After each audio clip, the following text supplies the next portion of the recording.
早晨啊！我嘅工作室真係亂到不知所謂啊，係咪啊？早晨啊，5月1號，我要講嘅就係啲貓啊，就非常之爬高，好能力好強。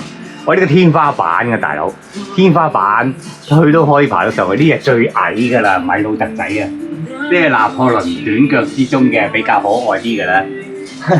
睇下啲美短唔爭佢啊！要霸地盤，我要上去高嘅地方啊！呢隻咧都係米魯特啊，不過佢係比較普通啲嘅拿破崙啦嚇，矮腳啲嘅就比較可愛啲，就喺上面啦。咁啊好啦，咁啊佢哋爬到幾高啊？睇下，就係咁嘅，由地下就爬到上面。哎呀，貓爪處睇佢哋好中意爪嘅，就係爬到咁高。哇！咁所以我咧而家不斷咧拆屋啊！將佢改建好多爬高嘅地方。好啦，最近咧有貓蛛嘅情況喎，貓蛛即是鼻蛛啊，啲鼻蛛同埋眼屎出現啊。